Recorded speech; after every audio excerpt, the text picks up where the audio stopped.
Hello and welcome to today's webinar, Unlock Productivity with Microsoft 365 Copilot, brought to you by FSB, KVS 365 and Geocom. My name's Karen Woolley and I'll be your host for the next 60 minutes, and I'm delighted to be joined today by our expert panel, Angela Power, Microsoft Copilot Specialist at Geocom, and Ken Strettle from KVS 365. Microsoft 365 consultancy, who will both be sharing their insights and experience on such a valuable topic. We're also joined by Ileana Pearce, FSB's policy lead on tech and innovation, who will be sharing with you highlights of FSB's hot off the press report on research into AI and tech adoption for small businesses. So in today's session, we will cover how AI can simplify your day-to-day tasks and boost productivity across your organisation. We'll break down what Microsoft 365 Copilot is and show you real-world demonstrations in Outlook, Teams, Word, Excel, and more, and guide you through customization options with Copilot Studio.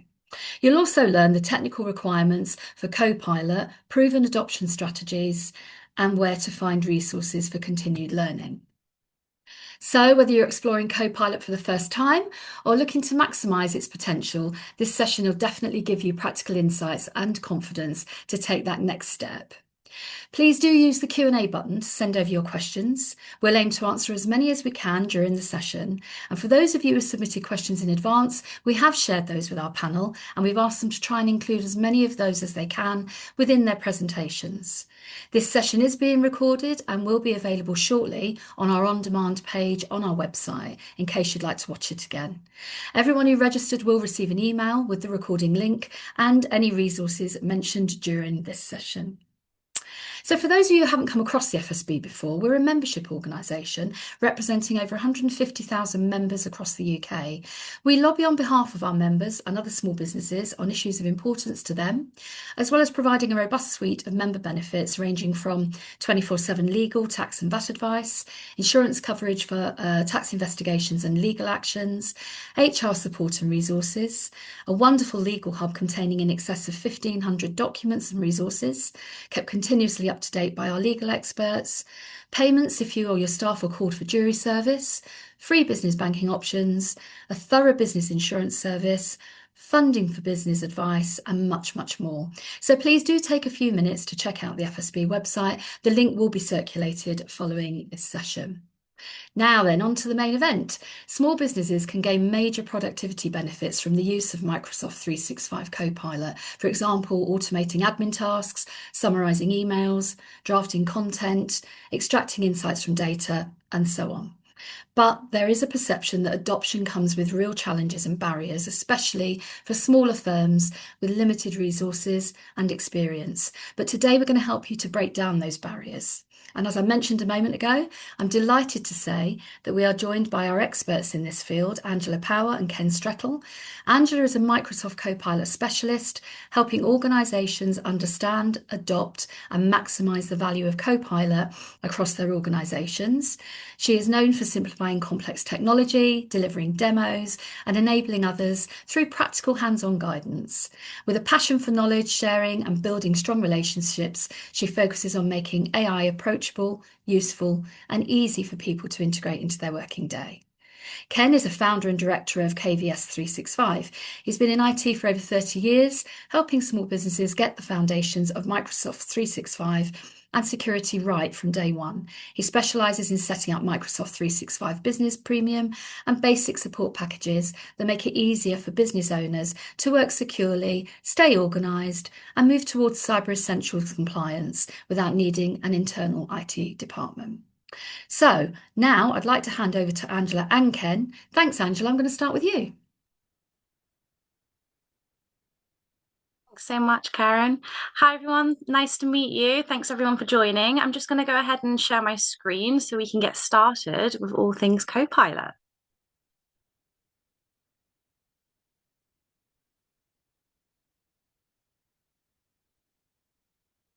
Okay, perfect. So, as I said, as Karen has introed me, I am Microsoft Copilot Specialist. So I've got the pleasure of talking to you about all things Copilot today. So this is the agenda that I'll be following.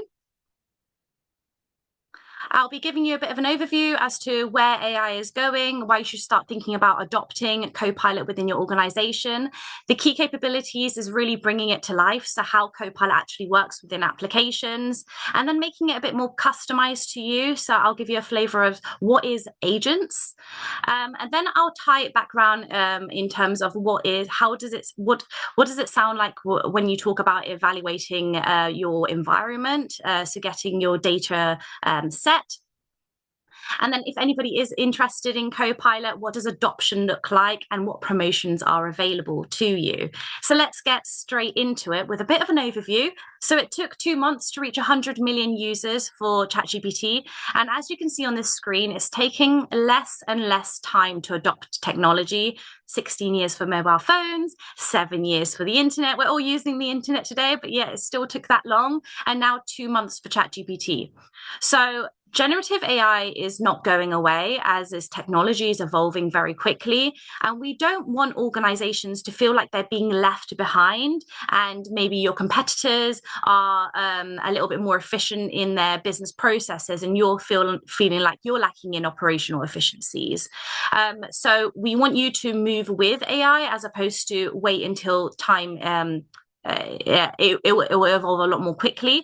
And in respect with Copilot, Copilot has been established for over 2 years now. And there were 300 updates for the first year. When I talk about updates, although I'm going to be showing you a lot of demos as to how it works within certain applications, that is literally the tip of the iceberg. There is so much more that Copilot can do. I just won't be able to squeeze it all in one webinar.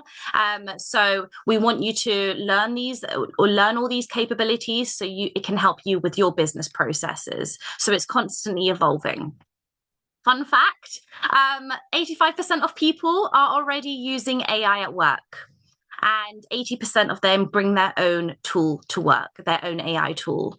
So this might also be posing risk to the business because if people are using something like a consumer solution, for example, that might actually be training the model and you're leaking information into it, that obviously is posing risk to the business. So I am going to dive into it in a little bit more detail as I go along. But also, this is a good thing. If a lot of people are using AI, and they're bringing their own tool to work, then if you are looking to adopt Copilot, it won't be so much of a behavioral change for them because they're already used to using AI. They're already used to prompting and instructing an AI tool to get the results that they want. It's just using something a little bit more secure for work, which I'll get into very, very soon.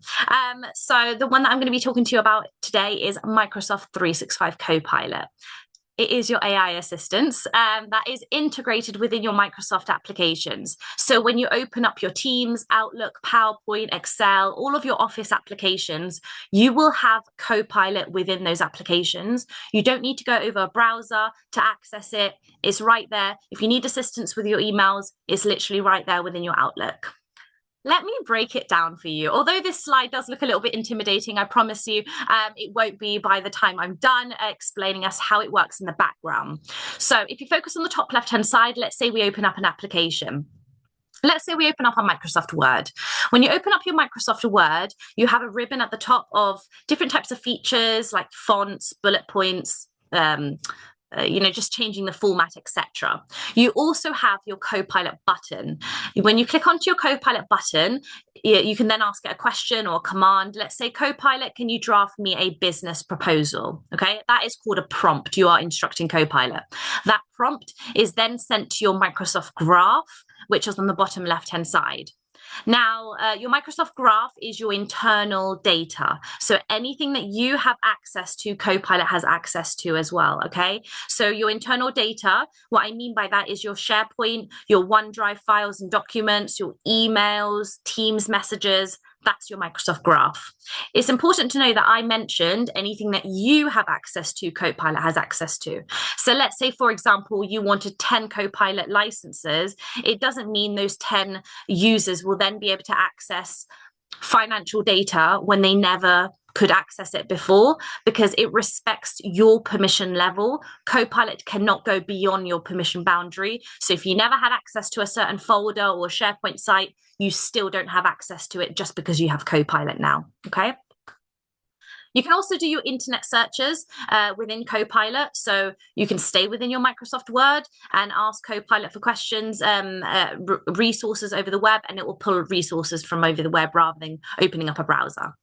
Okay, so we're still on our graph. Let's say Copilot has then picked up some PDFs. Those PDFs are then sent to the large language model on the right-hand side. Now, just consider the large language model as the brain of Copilot. It's just trying to reason, what did you just ask it to do? So I asked it to draft me a business proposal.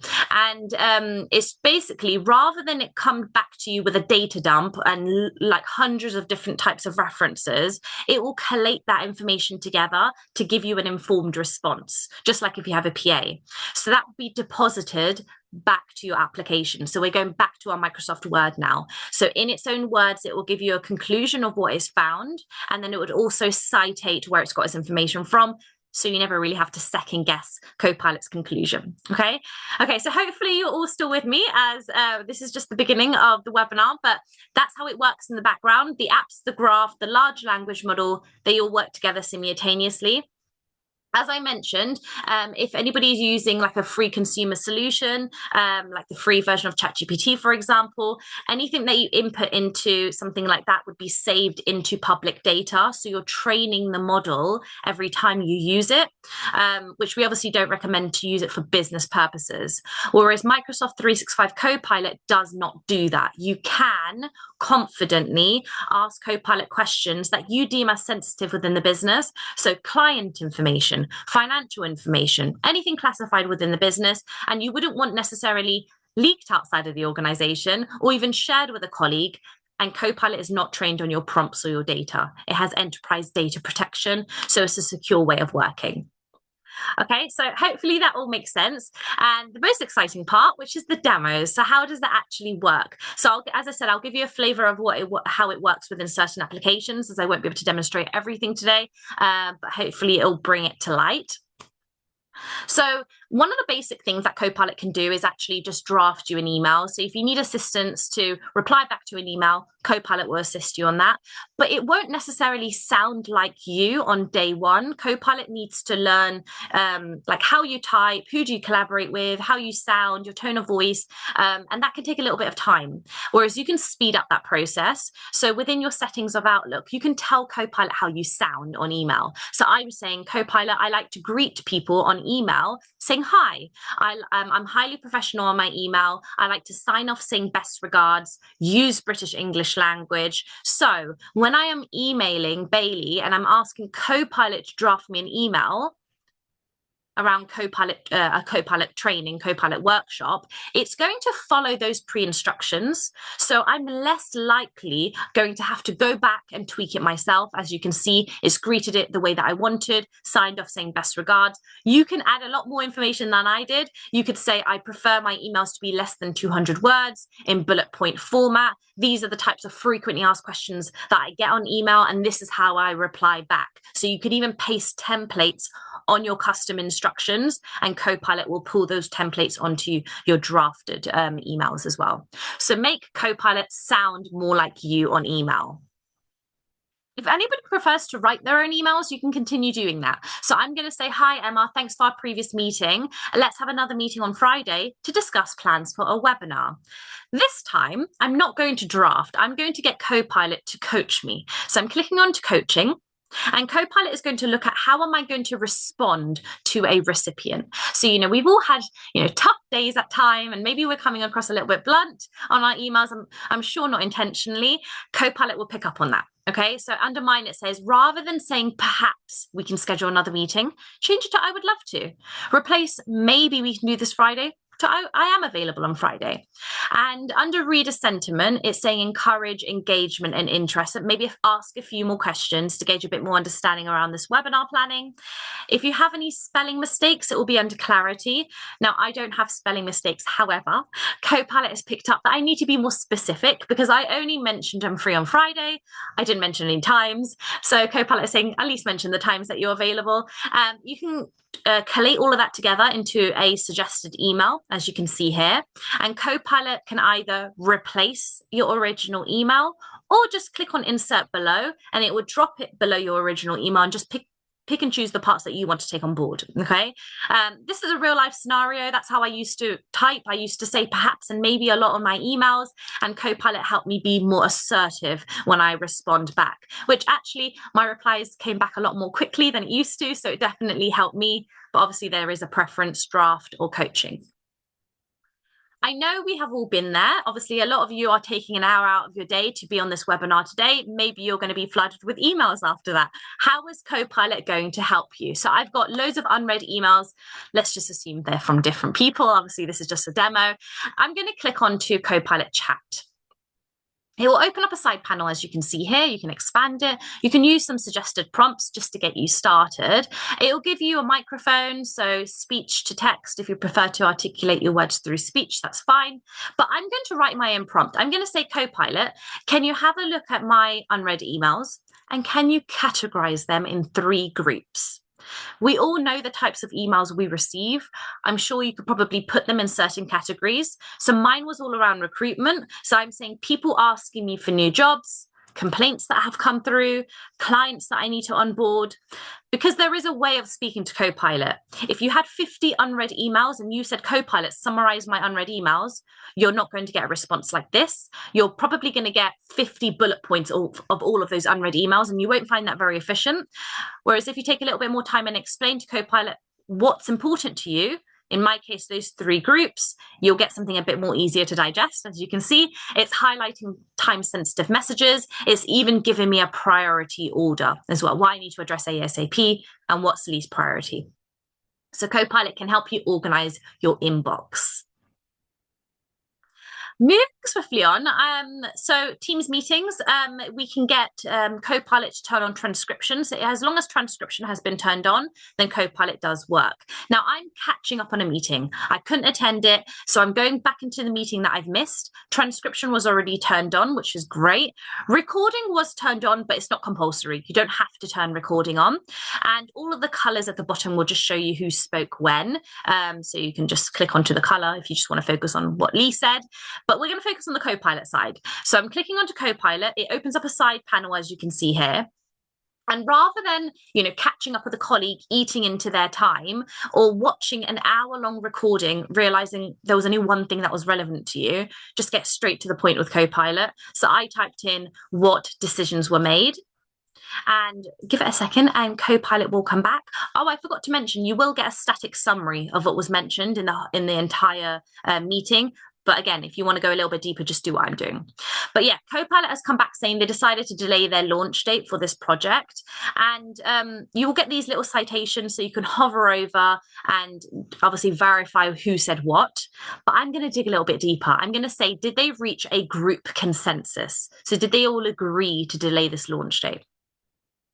And I'm showing you this demo when a meeting has ended.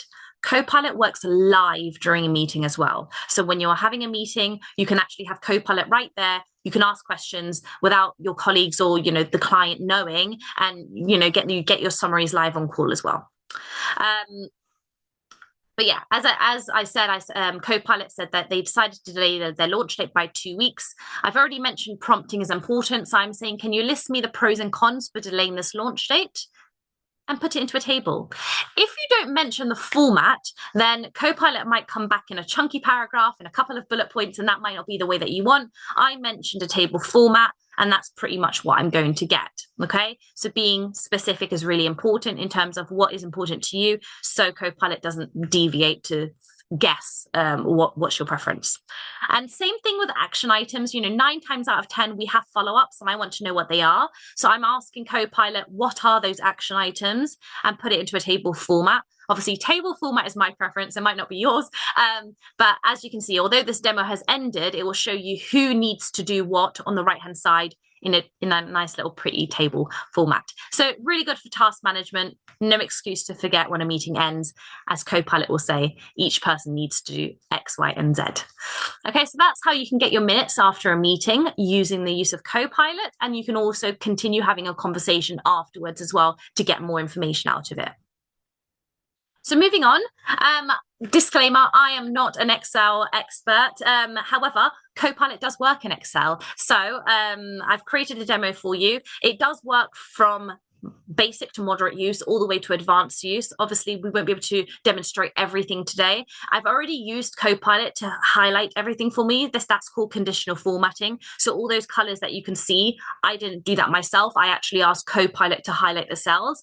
But I just want to show you a little bit more advanced than that. So I'm basically typing in, create me a dashboard using Python. Some people that have joined today might not know what Python is. Python is advanced coding. So as I said, I'm not an Excel expert, but Copilot will run that coding for me. So it's going to say, do you want to start advanced analysis? And as you can see on the top, it's running the Python coding. So if anybody understands Python, then I applaud you, and you would obviously understand that. And on the left-hand side, Copilot will then create me almost like a mini business intelligence dashboard, something a little bit more easier on the eye to understand rather than a very heavy data set.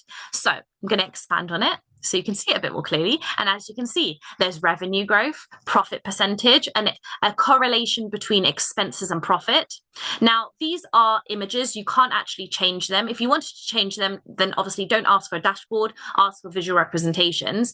But that's for good reason. I asked for a dashboard because maybe I have my master spreadsheet that's constantly being modified. So maybe the first bakery good, which I can't pronounce, has increased quantity size to 50,000 units. A very good bakery here. If we go back into our dashboard in real time, as you can see, it updated itself. So if you have got a master spreadsheet that's constantly being modified, then get Copilot to create you a dashboard using Python. Moving swiftly on, let's talk about PowerPoint.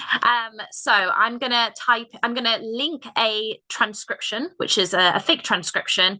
I've linked the Word document to it. You can attach your company branded templates or even Microsoft templates as well. I've just clicked onto an orange experience. Now, again, I'm being specific. So although I've just linked a transcription, a Teams transcript that I've had, I'm also saying I only want less than 5 slides, and Copilot will create me a framework to generate the slides, and then it's going to abide by that color scheme, which was the orange experience. So it's going to use, if you had your company branded templates, it's going to use all of your fonts, your colors, even your images if you want as well. Okay, so literally, rather than spending hours, if not days, building a presentation, moving from Word to PowerPoint, get Copilot to help you even with your first draft, so you don't have to spend so long doing it. So that's how it works with PowerPoint. Now, everything that I've showed you is Copilot within applications. You do have a standalone experience as well, which is called Copilot Chat. And I go to this area quite often. You have a work and a web toggle. Work is your internal data. Web is your internet searches. Now, if I scroll down, it will give you a couple of suggested prompts. Some are relevant to me, so it's a bit more tailored to me. And if I click onto the prompt gallery, it will give you a little bit of inspiration. So you can change the department that you work in and it will filter through. You can even save your prompts. So when you click onto the save button, it goes into your own personal library. So very easy, just click onto it and then it will pre-populate into your prompt box. So you don't have to save your prompt somewhere else. Now, I've deleted that. I'm going to ask Copilot, can you have a look at my Teams meetings, my Teams chats, and my emails over the past 2 weeks and tell me the things that I haven't done, the things that that needs my urgent attention. Obviously, this is all fictitious information, but as you can see, it's created me a table format with the things that I need to address. Now, that prompt is something that I would want to repeat over and over again. You can schedule your prompts now. So you can say, Copilot, I'm tired of asking you the same thing over and over again. I want you to run this prompt on your own every Monday at 9 o'clock in the morning. So I don't have to. So you can open up your laptop, go onto a Teams meeting, and the prompt has already been ran for you. You can run it daily, monthly, and weekly up to 15 times. And you'll be notified on email when the response has come back. So you can schedule prompts. And lastly, what I want to share with you is handwriting. Maybe some people has been writing by hand during this webinar. You can take a picture of your notes and upload it onto Copilot Chat. And I just typed in, rewrite this, please. And Copilot has transformed my very scrappy handwriting into something that you all can understand. And it's a lot more easier rather than typing it in from scratch. Transform your handwriting into text format. Okay, so hopefully you found that interesting. Obviously, that's literally just a flavor of what it can do. It can do so much more, but hopefully you get an idea that Copilot can assist with a lot of day-to-day activities. There is something else called agents. So this is like the next step, which is included within the license to make something a bit more specific to your job role. So for example, HR might be referring to policy documents on a daily basis, and they're hundreds of pages long. You can create an agent, which is essentially your own co-pilot, and plug in just those policy documents rather than it accessing your entire Microsoft graph, your entire internal data. You just want it to look at the policy documents. And you can tell that agent how to behave, saying, every time I ask you a question, I want you to position the response in this way. So yeah, it kind of just gets rid of the noise, and it only looks at resources that's specific to your job role. There's a lot of out of the box agents as well. So things that you don't really need to think from scratch, that Microsoft has created. Now, bringing it back to anything that you have access to, Copilot has access to. So it's really important to do the pre-work as well, making sure that you're not over permissioning users. We don't want to open up a can of worms either. We don't want to give Copilot to you and then you realize that a user has asked questions and it's pulling information from an area that you didn't necessarily want them to have access to. But all of that can be locked down before. So that's something that Ken was going to dive into in a little bit more detail. Lastly, what I'm going to show you is a little bit of a helpful tip to get started. Not bringing you back to school, GCSE. This is just what should be included within a prompt. So goal, context, source, and expectation. Goal, tell Copilot what you want. 3 to 5 bullet points. Context, why do you want those bullet points? Well, I'm trying to prepare for a meeting with client X to discuss their phase 3 brand campaign. Source, tell Copilot where to look. As I mentioned a few times, Copilot accesses everything you do, but you can narrow that down in your prompt. You could just say focus on emails since a certain period like June. And then expectation is, okay, you're going to get 3 to 5 bullet points, but who are they for? Who's your target audience? So that's important because the language will be slightly different. In this case, it's just for myself. So please use simple language so I can get up to speed quickly. I guarantee you'll be more satisfied with Copilot response if you use the GCSE approach. It doesn't have to be in this order. It could be the other way around. You might get a slightly different response, but really good best practice. And to finish off, there is a lot of promotions, so a really good time to join this webinar because Microsoft is running up to 35% off a Copilot licensing. Depending on what license you're on, you'll know what you're eligible for. So really good time, really good space to actually start to save a little bit of money as well. But yeah, that's all from me. I'm going to pass the mic back to Karen. Wow. Thank you, Angela. I feel that was amazing. And I know that we're getting lots and lots of questions into the Q&A box. But before we move on to that, I'd like to actually bring in Ken now. Hi, everybody. I'm not as dynamic as Angela, but thanks for that. I just showed you how Copilot works and how to get the most out of it. What I want to cover on in this Copilot Readiness assessment is the first thing, and we'll mention this all along, don't be afraid of Copilot, just go for it, just use it. But bear in mind, some of the things that Angela said earlier is, if you're using ChatGPT and a lot of these non-paid services, anything you ask or anything you put in to an AI is free for everybody in the world to see. Now with Copilot, because it's in your tenant, you're only looking at the data in your tenant. But even so, you don't want everybody in your tenant, in your company, to be able to see all that data. So we do a set of, with a basic readiness assessment is we've created a little questionnaire. And if you go to copilot.365.com, it's a little landing page and you'll see the questionnaire there. But more importantly, if you're worried, let's say you're using SharePoint or you've got on-prem data and it's all in different boxes, you don't want people to access it. You don't know who's got access to it because, you're just throwing it out there and you haven't had time to sort the security out properly. Depending on the size of your business, and we can go into that if anybody wants to do that, Microsoft do a free cybersecurity assessment. And what they'll actually do is they run a series of tools and they'll look at your SharePoint, they'll look at your on-prem, they'll look at your full security setup, and it will suggest how to tidy up your data and how to protect it. We can do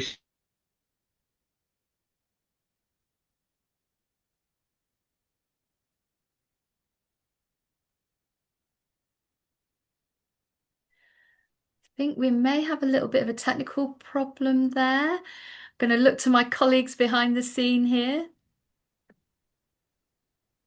Ken, we seem to have you frozen. I think what we'll do, the presentations have been great. They've been amazing. I don't know what's happened with Ken. I think we've lost him there for temporarily, hopefully, and he may come back in shortly. So what we'll do, we'll move on. And as I mentioned at the beginning, we have our lovely colleague Ileana Pierce here, who is our policy lead. So I'm going to hand over to you, Ileana. If you could give us that overview on that absolutely hot off the press report that I mentioned, that'd be amazing.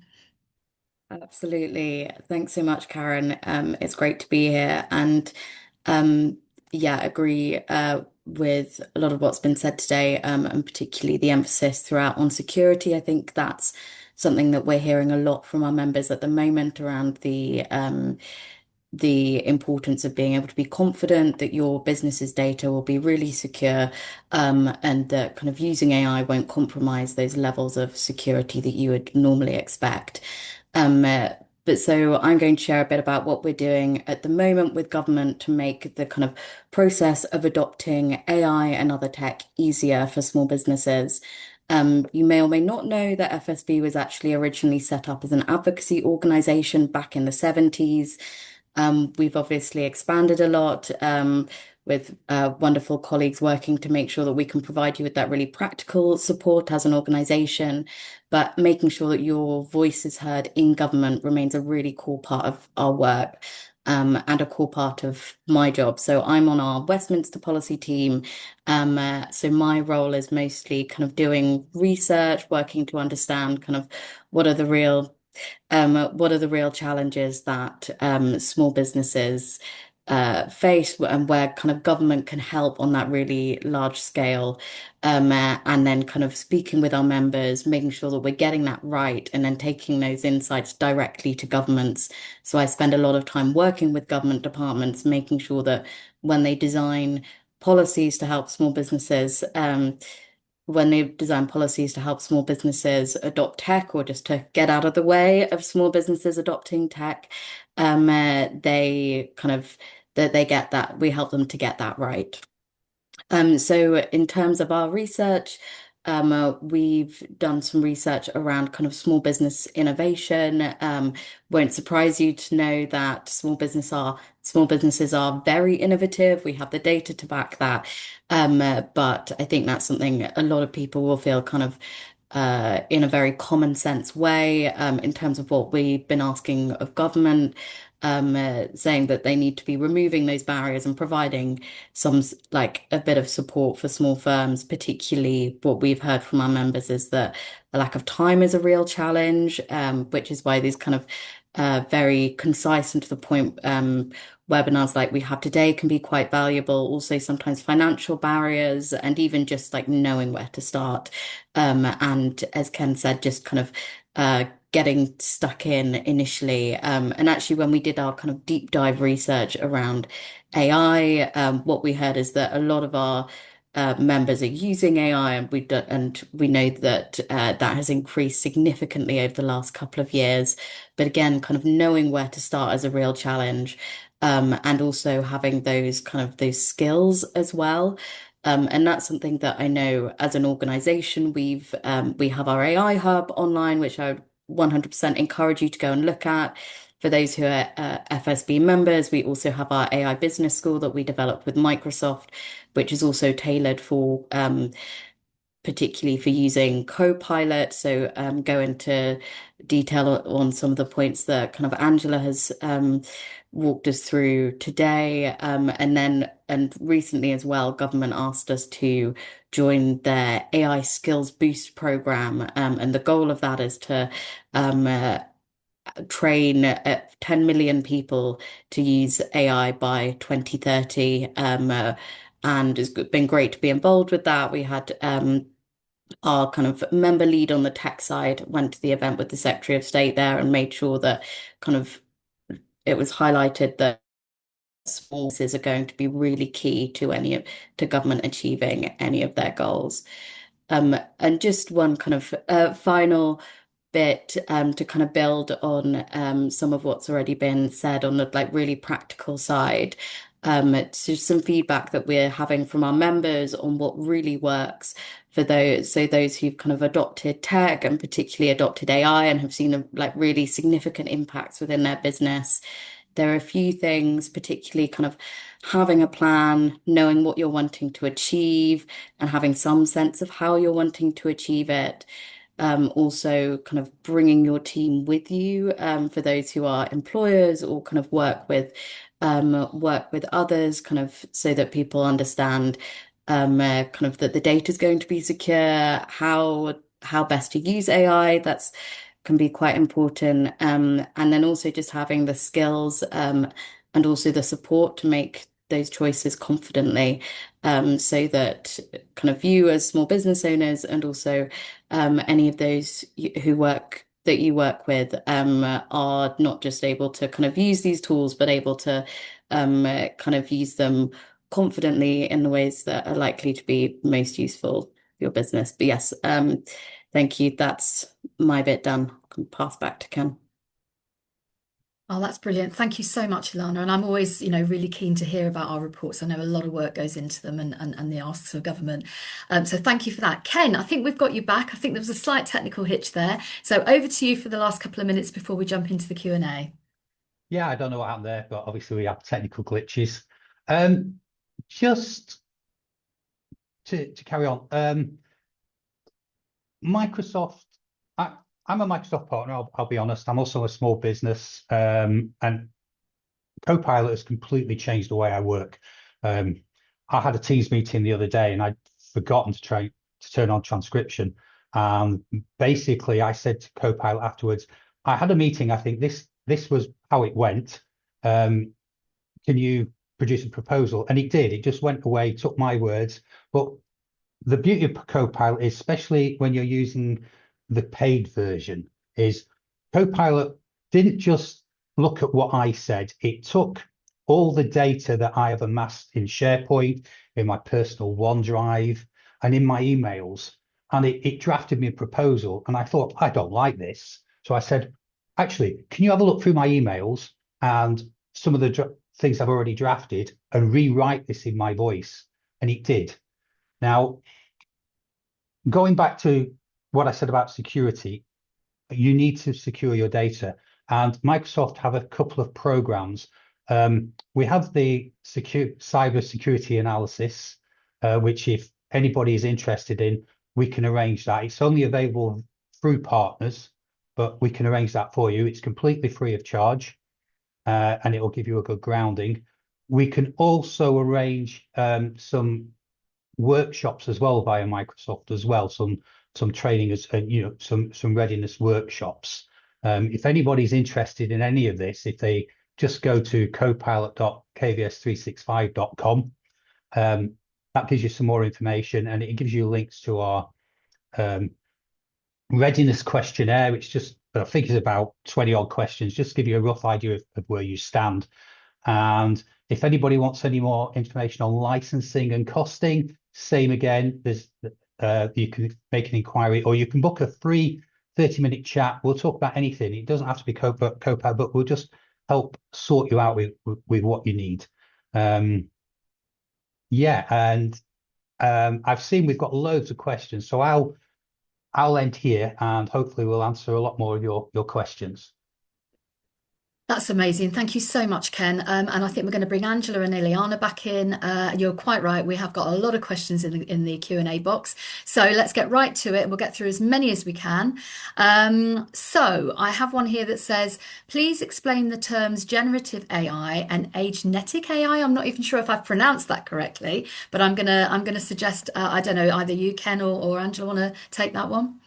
I think they kind of go hand in hand. Agentic AI is, once I finished all my demos and I gave you a brief outline of what agents are, is kind of the next step. So once you understand how Copilot works within application use, that's generative AI, how it works within emails, Excel, etc., you'll hit a wall and you'd want to start to really address certain business processes, get rid of those repetitive tasks. And that's where agents will come in to do things autonomously to a certain extent, and that's agentic AI. Microsoft likes to call it a frontier firm. We start off with just generative AI, like a Copilot, and then eventually we'll get agents to do delegated tasks as well. So we'll get to the agentic AI piece. Brilliant. Thank you very much. Okay. How can Copilot reduce cognitive load in high volume email and Teams environments? That's a really good question. So I think I did highlight a piece of it in terms of how that can work. But obviously you can do it manually and just do what I said, help me look through the unread emails, prioritize these emails. You can even tell Copilot which recipients are most important to you. You can go quite granular as well. But then also agents can come in as well. And agents do sit on Power Platform. So there is something called Power Automate in it, which you can include. So you could even say every time I have a meeting, that I want that transcription to be deposited into my SharePoint site and that summary sent in this way, rather than you having to do it manually. So you can get rid of that workload through agentic AI as well, rather than do it manually. Perfect. Thank you so much. Does MS do free online courses to learn Copilot or anyone else? I think you touched a little bit on a couple of these things between both of your slides. Yeah, there's hundreds. So there's so much free resource for you to get upskilled. You can even get certified to become like a Copilot champion, so a great Copilot user, which we call power users. So you can even be certified in that way, or you can just get online resources, videos, or even just like prompt engineering, like best practices online as well, through the Adoption Hub, Microsoft Adoption Hub. Great. Okay, thank you. And I know through your presentation, Angela, you talked about various platforms and Teams and Outlook and all that, but there's one here that says, what if I keep my documents in Dropbox? So Copilot, I haven't even touched on this. So Copilot does work with third-party applications as well, not just Microsoft applications. So yes, it does now work with Dropbox. It's down to the third party to create like a connector, like an API connector, and there's hundreds now. So Dropbox is one of them. Real. Okay. All right, we're getting through them. Why does Copilot not integrate within Outlook desktop, only New Outlook, which doesn't have the same functionality for rules? Okay, so Copilot does work with Classic Outlook as well. You will only have some of the basic functionalities like drafting an email, getting coaching, analyzing your email and summarizing emails. The other functionalities like getting an email to sound like you, going through your calendar, which I didn't touch on, like seeing how your calendar is looking, and even going through your entire mailbox, you do need the new one. So I'm not sure if it's ever going to move to the classic, or if it's something that you'll just have to bite the bullet and just turn on the new Outlook, unfortunately. Okay, everything's new. Okay, so what if I also use an email outside of this MS account? Can I get MS access? So can I get Copilot access to my external email? Potentially. I won't be able to say yes for that, because technically we might have to go through agents. And although I'm talking about agents, which is a no code approach, it might have to be going through something called Azure AI Foundry, because I'm not sure where those emails are deposited. So potentially. Okay, thank you. Yeah. Just on that one, there is a Google connector, because I use it with my Gmail. Brilliant. Okay, thank you. And this one might be slightly difficult because you might need to see their equipment. I'm not sure. I can only see the Copilot button on my Outlook. Any idea why I wouldn't see it on PowerPoint, Word, or Excel? So if you only see it on Outlook, you might be using the free one. Unless you actually have the paid license, it should be against every application. So there is a free Copilot and there's a paid one. So the one that I was discussing today is the premium paid one. The free one, you only have like web grounded access. So it will be able to pull information from over the web. It will be able to look at your emails, but that's it. It can't create your PowerPoint slides. It can't analyze your data. It doesn't have access to your entire graph. So it's a bit more limited. That's probably the reason. Okay, and I think this might be leading on from that actually. Can you detail the difference between using Copilot and then paying for Copilot MS365? What does the Copilot subscription give us differently from the standard business license? Yeah. So as I mentioned, web grounded. The free one is web grounded. Unless you bring that information to the free one, like bring a document to the free one, then it can look at it. It has the exact same security basis, like enterprise data protection. So feel free to use it confidently. But when we talk about agentic AI, creating your own bespoke agents, that's really only included in the paid one. If you want to go beyond, getting minutes and having a look at your emails and analyzing data and creating something a bit more bespoke to each department or role, you really should be looking at the premium, the paid version. Right, great. And this next question is really dealing, I guess, with the sensitive data and sensitive nature of information. So if we give Copilot a prompt that includes sensitive business information, is there any benefit in deleting this prompt and results afterwards? Who has access to the information on an ongoing basis? Okay, so I mean, there's a couple of different options for that. So if you could repeat that question. So they've inputted sensitive information onto that prompt and they've deleted it because they've realized they didn't want that sensitive information for Copilot to access that. Is that? Yeah. So if we give Copilot a prompt that includes sensitive business info, is there any benefit in deleting this prompt and the results afterwards? And who has access to this information on an ongoing basis? Okay. So as I said, anything that you have access to, Copilot has access to, but Copilot respects the same security, privacy, compliance principles as your existing Microsoft license does as well. So there's no need to delete it because Copilot isn't being trained on that sensitive information. Unless you're just adamant that you don't want sensitive information being inputted by Copilot because that's just your requirement, you can delete it, but it will still be through like e-discovery, like auditing. So if for any reason you need that uncovered to investigate a certain user, it's technically still there for a certain amount of period in order to extract that conversation. Okay, thank you. All right. If you have on-premises storage rather than the cloud, we use a mapped drive rather than a SharePoint.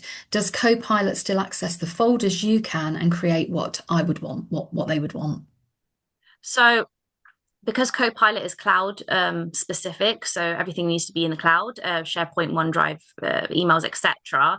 It's a little bit more difficult to access things on premise. Potentially it can with a gateway to get the data on premise and then onto Copilot. If you're using Azure SQL, that's even better. Otherwise, it might just be that roadmap of getting that data to the cloud or moving to Azure to make something a bit more bespoke for your liking. Okay, great. Thank you. And can you add signatures to Copilot emails? I'm not quite sure. No, I'm not quite sure. I knew we'd find one that would stump you. I knew. Yeah, I'm stumbling on Okay, that might be something that we might have to come back on that one then. Okay, thank you. If you're generating it within Outlook as you, then yeah, it puts your signature at the bottom, but you're producing it. I think what they're after is if we're using an agent to reply.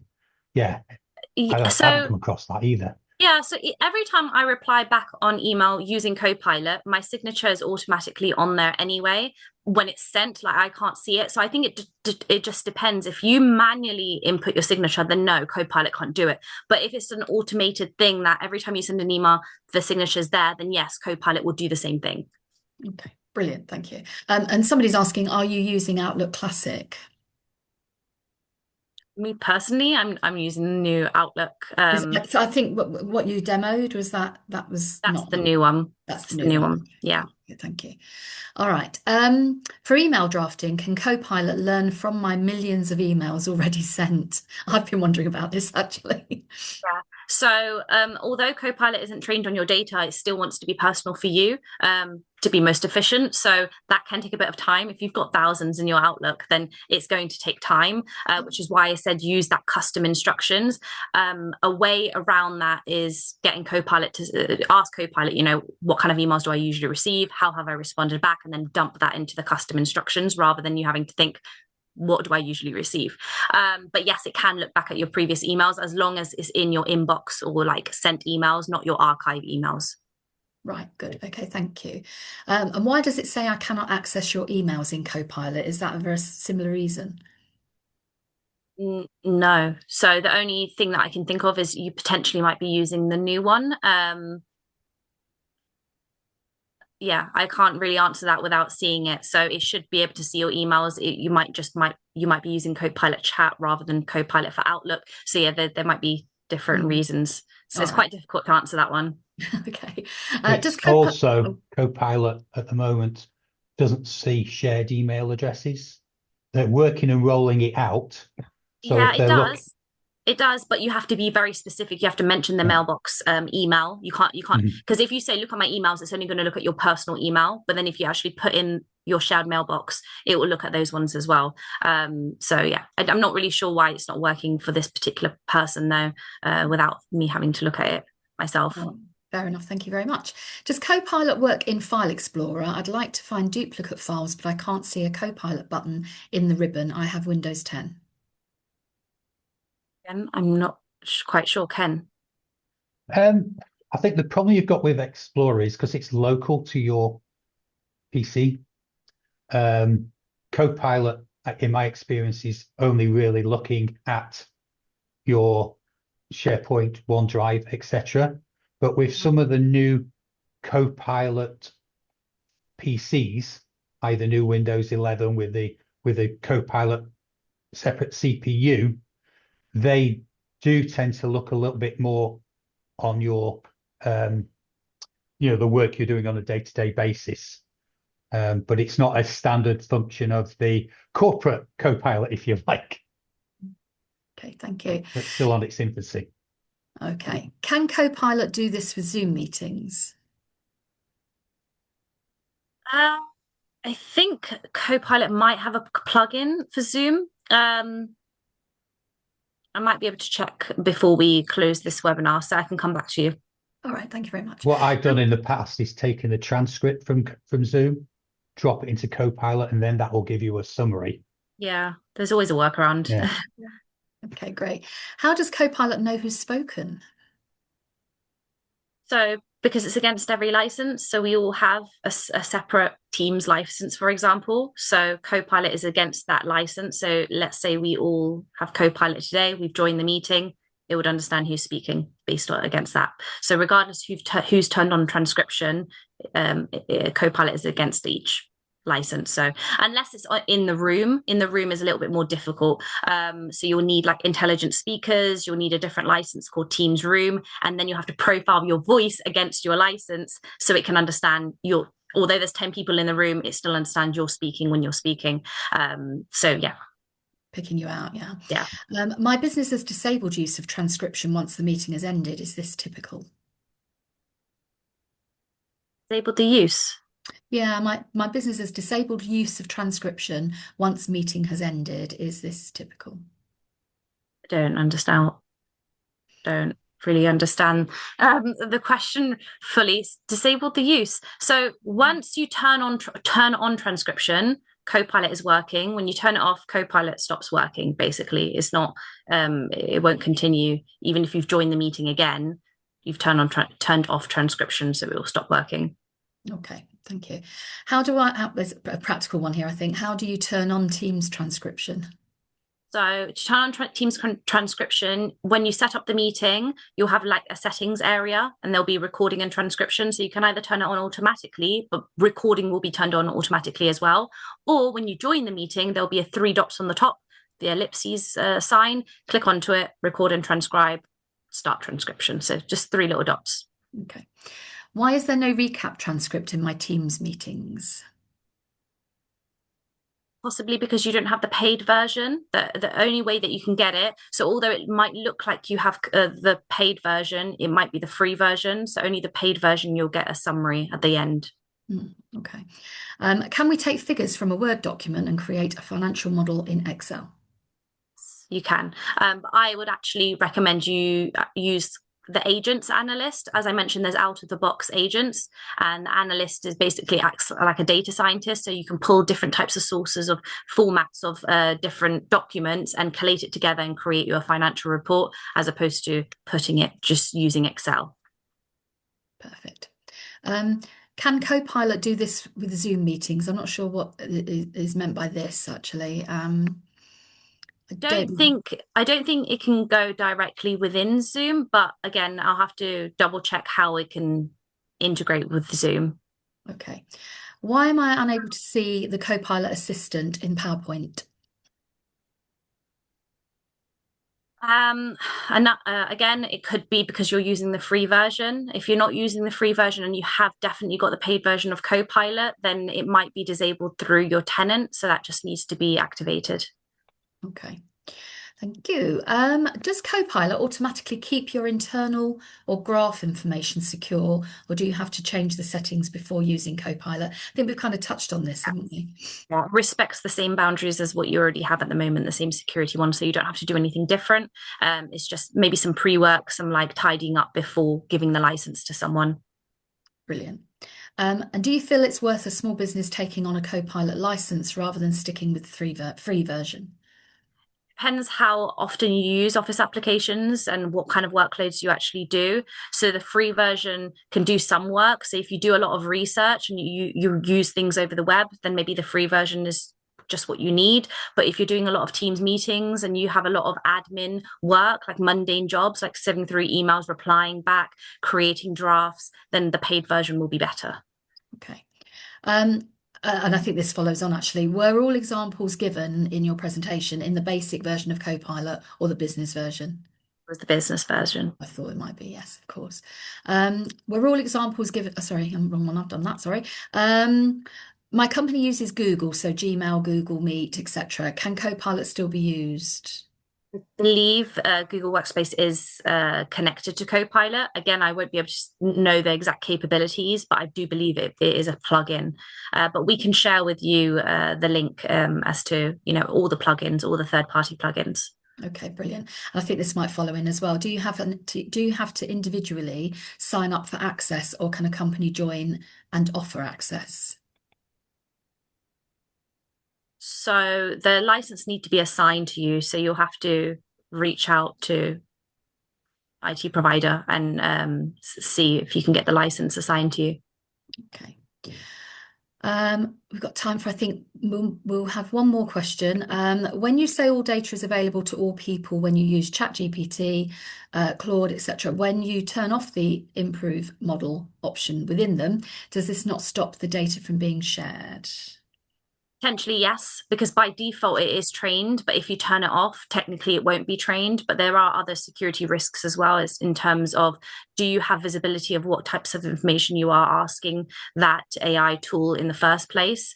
And Microsoft has more visibility in terms of how it's being used, what it's being used for, what kind of agents are being created, where the data resides. Surely you want your data to reside, I would say, in the UK if your tenant is in the UK, whereas even if you've turned off by default, the data is not guaranteed to reside in the UK. It could go anywhere.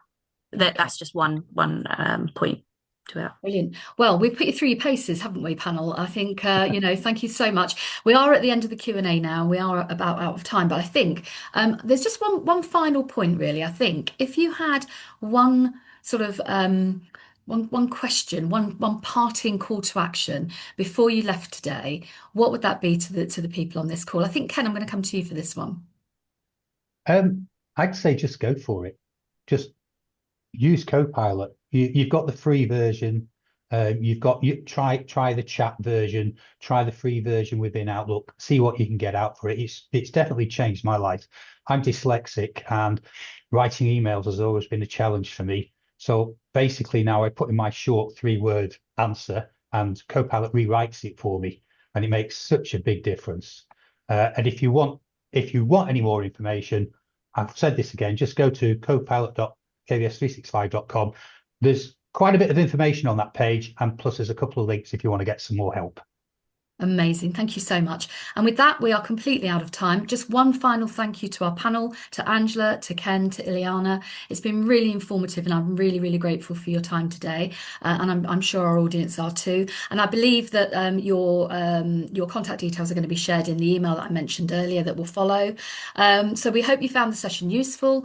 Everybody who registered will get that email shortly in the next couple of days with all the links and resources that we've mentioned, plus this video to watch again, the link to this video. Then if you enjoyed the session, please consider leaving us a review on Trustpilot. Again, the link will be in that email. And if you're not a member and would like more information about the member benefits, which I outlined earlier, please do visit the website and explore the member benefits in more detail. And with that, it's just to say thank you, panel, and thank you all for joining us. Goodbye.